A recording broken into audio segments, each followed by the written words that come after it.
Hey guys, it's Jimmy Bremner and Dexter the boy, full of beans today. We're out on the urban trail. We seem to be coyote free for the last couple of days, so he's off the lead right now. So what we've been doing, we've kind of reclaimed the territory as we go for a walk. So I have a canteen full of rocks, rattle can, and I throw it out in front of us. I have the desert colored canteen because then I can see where it lands. And that and clapping, whistling, and that type of thing seem to be keeping them at bay. Tomorrow I'll go where we haven't been walking for about 3 weeks since the coyotes came back, and see if they've moved over to the other side. If they have, then we'll have to, move them on from there. So what I want to talk about today is shovels, okay, and entrenching tools and things like that. There's a number of different kinds. I do have a Gerber, like the old Ames, that fold down really compact. I think it's in one of my other vehicles, so I'll just show you what I have on hand here. Again, you can pick them up at Army Surplus, and that's usually the best way to get them, but they're getting, actually, it's hard to find Army Surplus nowadays, and it's getting more expensive as a result of, not so much supply. So this particular one is a German military entrenching tool. What I like about it is it's really robust. I've had it probably for 20 years.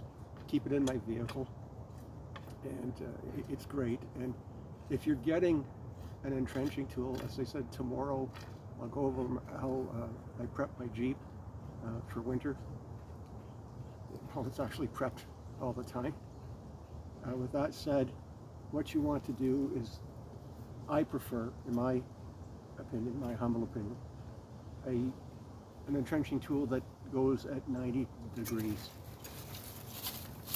as opposed to the sort of Spetsnaz type that don't have a hinge and they cannot go at 90 degrees, because once you start digging in, eventually you'll have to pull the dirt out of that hole, and it's really difficult with this type of tool that does not do that.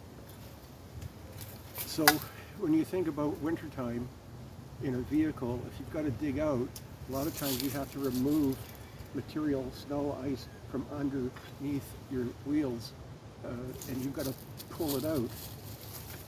And this type of tool, well, it just makes it more difficult, and you're going to get tired and frustrated. They do have a place, but what's interesting is this is like the difference between a hatchet and a tomahawk.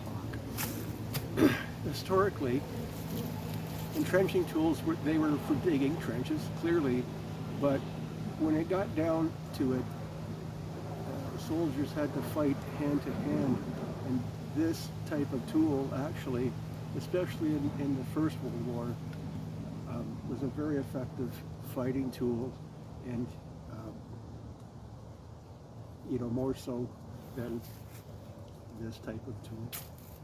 So you have to understand why things are built and what they're built for, and multi-purpose and that type of thing. This particular item, I got it on sale at what you call Harbor Freight, my American friends, or what we call Princess Auto up here. I had a coupon, and it was maybe it was around $12. It's actually quite robust.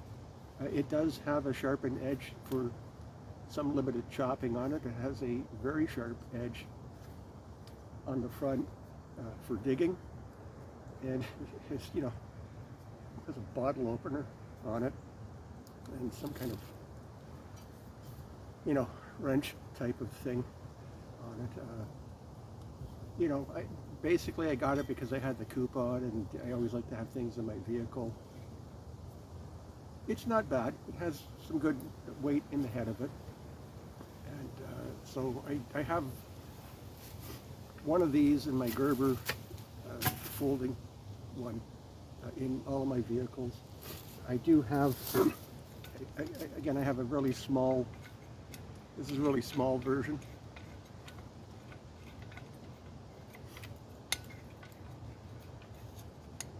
And you know, this is like really lightweight. It's probably, this is going to be probably 3.5 pounds, and this is, you know, less than half of that.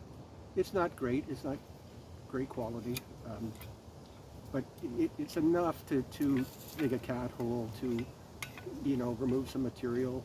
It actually works pretty good in the garden. Personally, I don't prefer entrenching tools that have the pick on it, because I never use it, and it's quite, again, it's a hazard. In fact, on my breaching experience, when we would get fire axes, we would cut off the pike on the other side, because when you wheeled back with an axe, and like I said, if you want to see somebody get hurt, you give them an axe.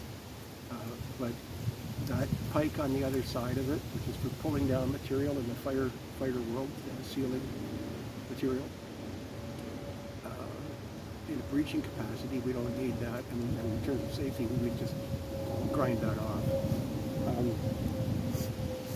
Probably my favorite, I've showed you this a few times now, it's a Japanese gardening tool.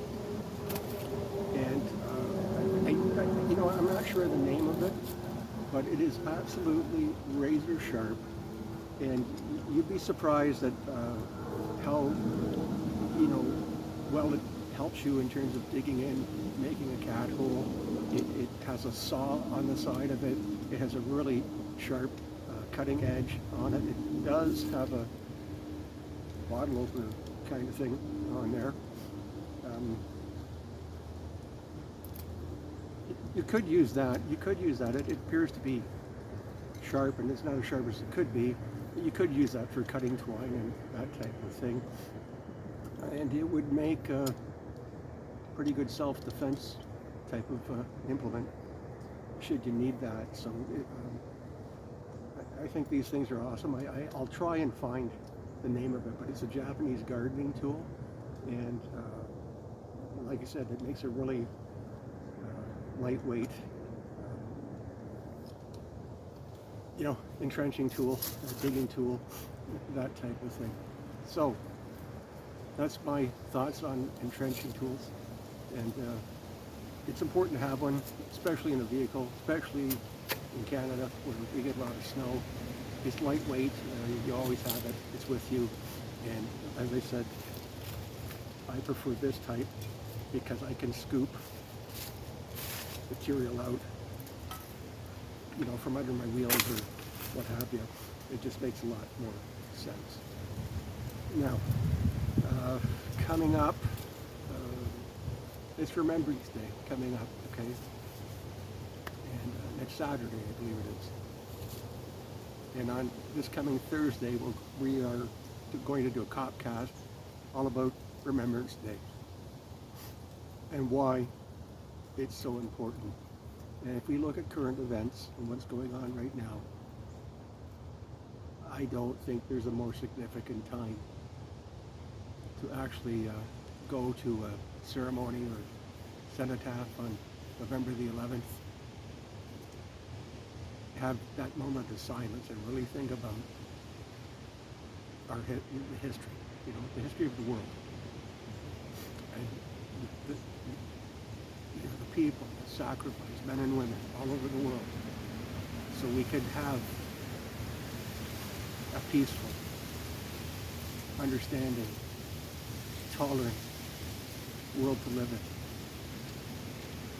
And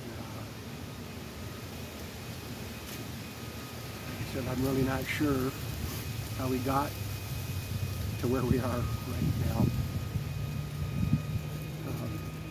But as I said, if you have kids, I think you need to take them to a ceremony on November the 11th. We need to start explaining to young people how we got to where we are and why we don't want to go back. Okay, so that's enough said.